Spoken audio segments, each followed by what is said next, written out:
ఈరోజు మిర్యాలగూడ నియోజకవర్గం దామర్చల్ల మండలం వైటీపీఎస్ థర్మల్ ప్లాంట్ భూ నిర్వాసితుల ఉద్యోగ నియామక పత్రాలు ఇచ్చేసిన అందరికీ, వేదిక మీద ఉన్న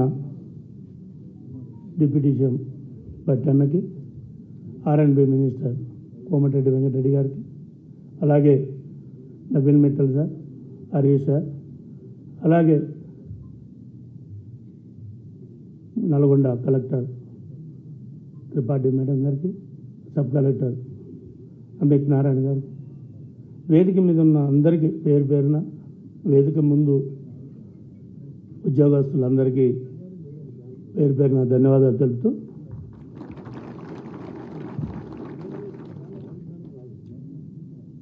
థర్మల్ ప్లాంట్ మన మిర్యాలగూడ నియోజకవర్గానికి ఒక దేవాలయం లెక్క భావించాలన్నదే నా ఆశయం. ఆ దేవాలయంలో మీరందరూ పూజారులు, మేమందరం భక్తులు. మీరు రోజు పూజారులకు ఉండి ప్లాంట్లో ఏ సమస్య ఉన్నా, ఏ సమస్య వచ్చినా ఇది మన ఒక్కరిదిగా భావించి, ఇది మన అందరిది, మన తెలంగాణ రాష్ట్ర ప్రజలందరిది, అలాగే దేశ ప్రజలందరిది, ఒక బాధ్యతగా పనిచేస్తారని, బాధ్యతగా ఉంటారని మనస్ఫూర్తిగా నమ్ముతూ, మీ అందరికీ ఇది రెండోసారి మేము ఇవ్వటం. ఇదివరకు పీడిఎఫ్ వాళ్ళకి ఇచ్చినట్టుగా 115 మంది ల్యాండ్ లూజర్స్, ఆర్వైఎఫ్ఆర్ అందరికీ ఈరోజు దగ్గర దగ్గర సుమారు 350 మందికి బట్టిసారి చేతుల మీద ఇస్తున్నందుకు, మా చేతుల మీద కూడా మీ అందరికీ ఇస్తున్నందుకు నిజంగా మేము పోయిన జన్మలో ఏదో పుణ్యం చేసుకుని ఉంటేనే మాకు ఈ అవకాశం ఇచ్చినాడు భగవంతుడని అనుకుంటున్నాను. అలాగే ఎవరైతే భూ నిర్వాసితులలో, ల్యాండ్ లూజర్లో కానీ, ఆర్ఓఎఫ్ఆర్లో కానీ, ఎంక్రోచ్మెంట్లో కానీ, మిగతా భూములు కోల్పోయిన ఇంకా పేదవారు ఉన్నారు. అక్కడ ఎక్కువ గిరిజన బిడ్డలు ఉన్నారు. కాబట్టి ఏదైతే అరెకరం ఎకరం పట్టుకూటి కోసం అక్కడ పనిచేస్తూ భూములు కోల్పోయి ఉన్నారు. కాబట్టి వారందరికీ న్యాయం చేసే విధంగా సీఎల్ కింద కనీసం కొంతమందిని అక్కడ పనిచేసే వాళ్ళకి ఇవ్వాలని కూడా మనస్ఫూర్తిగా బట్టిసారికి విన్నవించుకుంటున్నాం. అలాగే ఇంకొక ముఖ్యమైన విషయం, తాత మనవాళ్ళది ఏదైతే తాత మనవాళ్ళు వాళ్ళు ఎప్పుడైతే పాత రోజుల నుంచి వాళ్ళ తల్లిదండ్రుల పేరు మీద వస్తున్నాయో, వాళ్ళు నిజంగా నేను దగ్గర చూసాను కాబట్టి చెప్తాను. వాళ్ళ బాధ వర్ణాతీతం. ఆ ఆస్తులు వాళ్ళ పేరు మీద ట్రాన్స్ఫర్ కాక వాళ్ళ తల్లిదండ్రుల పేరు మీద, వాళ్ళ తాత పేర్ల మీద ఉండిపోయింది. సార్ హరీష్ గారు, ఒక చిన్న రిక్వెస్ట్ మాది, ఈ తాత మనోళ్ళు మటుకు ఒకసారి మనం దాన్ని మీ కమిటీ మీటింగ్లో మాట్లాడి, ఎందుకనంటే ఆ ఆస్తులన్నీ వాళ్ళ పేరు మీద ఉండిపోయి తల్లిదండ్రులకి ట్రాన్స్ఫర్ కాలేదు, తాత మనోళ్ళది. ఎందుకంటే అసలు ఎక్కువ పోయిన వాళ్ళు కూడా దగ్గర సుమారు 80 మంది వాళ్ళు ఉన్నారు. సార్ వాళ్ళ మటుకు మీ కమిటీ ద్వారా నేను ప్రత్యేకంగా అడుగుతున్నాను. సార్ దయచేసి వాళ్ళకి న్యాయం చేసే విధంగా ఉండాలని మనస్ఫూర్తిగా కోరుతున్నాను నేను. అలాగే అందరూ అది ఒక దేవాలయం లెక్కనే భావించి ఎలాంటి ఇబ్బందులు రాకుండా, ఎలాంటి ఇబ్బందులు వచ్చినా మనందరం కూర్చొని పరిష్కారం చేసే విధంగా దాన్ని దేశ ప్రజలకు మనం పవర్ అక్కడి నుంచి అందిస్తున్నాం. కాబట్టి అది ఒక దేవాలయంగా భావించాలని కూడా మనస్ఫూర్తిగా తెలియజేస్తున్నాను. అట్లాగే సార్ మా నియోజకవర్గం చాలా గిరిజనులతో కూడిన నియోజకవర్గం. దగ్గర సుమారు 55 జీపీలు ఉన్నాయి. సార్ దాంట్లో సిఎస్ఆర్ ఫండ్ కింద స్కూలు డెవలప్మెంట్ చేయడానికి, హాస్పిటల్స్ డెవలప్మెంట్ చేయడానికి, అలాగే మీరు మొన్న వచ్చినప్పుడు మండలానికి ఒక అంబులెన్స్ కూడా ఇస్తానన్నారు. వీటిలో ముఖ్యంగా అవి కొద్దిగా, ఎందుకంటే ఇదివరకు మాకు ఇండియా సిమెంట్స్, పెన్నా సిమెంట్స్ ఉన్నాయి, కానీ మాకు ఏ రోజు కూడా సిఎస్ఆర్ ఫండ్ కింద అక్కడ మాకు ఎప్పుడు న్యాయం చేయలేదు సార్. మాకు అదొక్కటే కోరిక. మాకు hospitals, government schools, water, roads sir. మేము వేరే ఏం అడగట్లేదు. అక్కడ ఉన్న పేదవారు దామరచల్ల మండలం, అడవిదేవరపల్లి మండలం, ఈ 2 మండలాలలో గిరిజన బిడ్డలు ఎక్కువ, పొలాలు తక్కువ ఉన్నోళ్ళు చాలా తక్కువ మంది, ఎకరం అరెకరమే ఉండేది సార్. ఆడ ఫారెస్ట్ భూములో, గవర్నమెంట్ భూములో చేసుకొని బతికేవాళ్ళు సార్ వీళ్ళంతా. వీళ్ళందరికీ న్యాయం జరిగే విధంగా గవర్నమెంట్ స్కూల్స్ కానీ, హాస్పిటల్స్లో కానీ వాటికి సిఎస్ఆర్ ఫండ్స్ ద్వారా అక్కడ ఉన్న పేద ప్రజలకు మీరు అందించాలని మనస్ఫూర్తిగా కోరుకుంటున్నా సార్. అలాగే ఈరోజు నిజంగా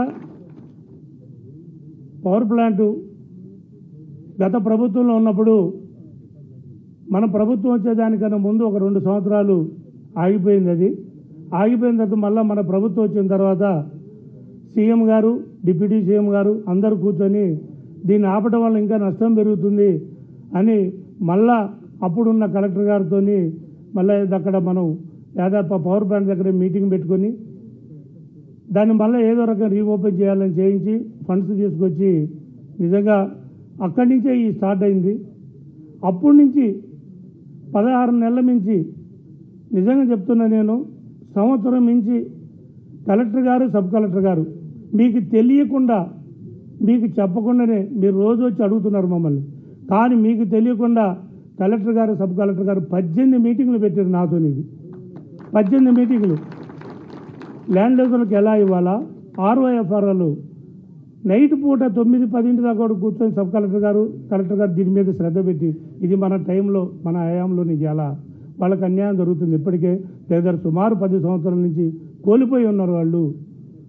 వాళ్ళకి ఏదో రకంగా వయసు మీద పడుతుంది, మనం ఈ చేయకపోతే ఎట్లా అని పాపం కలెక్టర్ మేడం అయితే మన సబ్ కలెక్టర్ అమిత్ నారాయణ గారికి ఫోన్ చేసి మీరు ఎమ్మెల్యే గారు కానీ, ఎమ్మెల్సీ గారిని కానీ కనుక్కొని ఆ పేపర్లు ఎంతవరకు వచ్చినాయి, ఇంకా ఏం కావాలా, దీంట్లో ఎంతవరకు లోతుకుపోతానని నిజంగా hats off to collector and Amit Narayana గారు. వాళ్ళు ఎంతో, ఇది నిజంగా ఎంతో కృషి వాళ్ళిద్దరిది. కొత్తగా వచ్చారు, వాళ్ళకి అచీవ్మెంట్లో భాగంగా చూసుకోవడం కూడా నిజంగా నేను ఈరోజు ఇక్కడ మాట్లాడడానికి కారణం కూడా వాళ్ళిద్దరే. నాకు ఎంతో కోఆపరేట్ చేశారు వాళ్ళు. ఎమ్మెల్యే గారు మనం ఎట్లా చేద్దాం, దీంట్లో ఈ ప్రాబ్లమ్స్ ఉన్నాయి, వీళ్ళకి రావట్లేదు. లేదండి, మనకు పార్టీలకు అతీతంగా దీంట్లో ఏ పార్టీ వాళ్ళు ఉన్నారో మనకు తెలుసు, అందరికీ మనసాక్షి తెలుసు. అయినా కానీ మనం ఎక్కడ డిబేట్ కావద్దు, పార్టీ పరంగా ఎక్కడ రానియొద్దు. ఏదైతే గత ప్రభుత్వంలో వాళ్ళు తీసుకునే నిర్ణయాలకు కట్టుబడి ఉండి ఆ ప్రభుత్వంలో పనిచేసే వాళ్ళందరికీ కూడా అక్కడ ఉన్న వాళ్ళకు కూడా ఎక్కడ డీవియేషన్ కాకుండా వాళ్ళకున్న రూల్స్ ప్రకారం, ప్రభుత్వానికి ఉన్న రూల్స్ ప్రకారం, కమిటీ నిర్ణయాల ప్రకారం తీసుకొని ఎక్కడా తావీయకుండా, ఎవరికి రికమెండేషన్ కానీ లేకపోతే దీంట్లో ఎవరు ఎంటర్ అవడం కానీ ఏ ప్రజానాయకుడు కూడా విలువ తావీయకుండా మనం ఈరోజు నిజంగా చెప్తున్నా, మీరు ఏ పార్టీ వాళ్ళో మనందరికీ తెలుసు. అయినా కానీ ఆర్ఎఫ్ఆర్ఓలు కావచ్చు, ల్యాండ్ లూజర్స్ కావచ్చు, లేకపోతే రాబోయే ఎంక్రోచ్మెంట్, కానీ కాంగ్రెస్ పార్టీ ఇది ప్రజల ప్రభుత్వం, ప్రజా పార్టీ ఇది ప్రజల కోసం పుట్టింది. ఇది ఎలాంటి డీవియేషన్ లేకుండా మీ అందరికీ న్యాయం చేయాలనే ఉద్దేశంతోనే పార్టీ సీఎం రేవంత్ రెడ్డి గారు, బట్టి మన డిప్యూటీ సీఎం బట్టి సారు, మీ క్యాబినెట్ మినిస్టర్లు అందరూ కలిసి ఒక నిర్ణయం తీసుకొని దీన్ని త్వరలోనే మనం క్లియర్ చేయాలని 2-3 సార్లు బట్టి సార్ దగ్గరకు వచ్చిన, లక్ష్మారెడ్డికి నీకు వేరే పని లేదా అని అనేవాడు. అయినా కానీ సార్ ఇది మా పేద ప్రజలది, మా వాళ్ళు వీళ్ళు అక్కడ భూములు కోల్పోయి రోడ్ల మడి తిరుగుతున్నారు సార్, చాలా ఇబ్బందిగా ఉందని సరే సారు కూడా చెప్పడం జరిగింది. ఇట్లా మన అందరం కలిసి ఎన్నోసార్లు ఈ కార్యక్రమాలు తీసుకున్నాం. కాబట్టి ఈరోజు ఈ కార్యక్రమం నిజంగా అందులో ఒక 500 కుటుంబాలకు మా చేతుల మీదుగా, అంటే బట్టి సార్ చేతుల మీదనే మేము కూడా దీంట్లో భాగం పంచుకొని పాలు పంచుకునేందుకు మా జీవితం ధన్యమైందని కూడా మనస్ఫూర్తిగా తెలియజేస్తుంది. మాకు మటుకు స్పెషల్ రిక్వెస్ట్ హరీష్ సార్ గారికి, సీఎండి గారు కాబట్టి ఇక్కడే ఉన్నారు కాబట్టి మాకు సిఎస్ఆర్ ఫండ్ నుంచి మటుకు ఎట్టి పరిస్థితులలో ప్రభుత్వ హాస్పిటల్స్, ప్రభుత్వ స్కూల్స్కి ముఖ్యంగా ఏంటంటే సార్ మాకు దగ్గర దామరచల్ల మండలం అయితే అడిగారు, మా కాన్స్టిట్యూషన్లో 18 అంటే గురుకులాలు ఉన్నాయి సార్.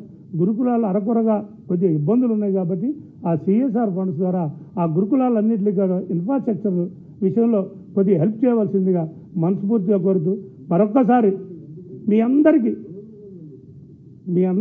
ఎందుకంటే వచ్చి ఇదివరకు ఇచ్చిన 115 ఇవాళ 335 ఎప్పటికీ మీ కుటుంబాలు మంచిగా ఉండాలని కోరుకునే వాళ్ళల్లో మేమందరూ ఈ పైన స్టేజ్ మీద ఉన్న వాళ్ళందరూ రాబోయే రోజుల్లో కూడా కాంగ్రెస్ పార్టీ ప్రజల ప్రభుత్వం కాబట్టి మీరు కాంగ్రెస్ పార్టీని మీరు అందరూ మనస్ఫూర్తిగా దీవిస్తారని కూడా మనస్ఫూర్తిగా కోరుకుంటున్నాను. నాకు ఈ అవకాశం ఇచ్చినందుకు వేదిక మీద వారికి మీకు ప్రత్యేక ధన్యవాదాలు చెబుతూ మనం దాన్ని మటుకు మరొకసారి చెబుతున్నా దాన్ని వైటీపీఎస్ థర్మల్ ప్లాంట్ని మనం ఒక దేవాలయంలోకి భావించి ఆ దేవాలయంలో మీరు పూజారులకు ఉండి మమ్మల్ని భక్తులుగా మీరందరూ ఆహ్వానించాలని మనస్ఫూర్తిగా కోరుకుంటూ ధన్యవాదాలు. Thank you. చాలా పవిత్రము స్ఫూర్తిదాయకమైన మాట చెప్పారు.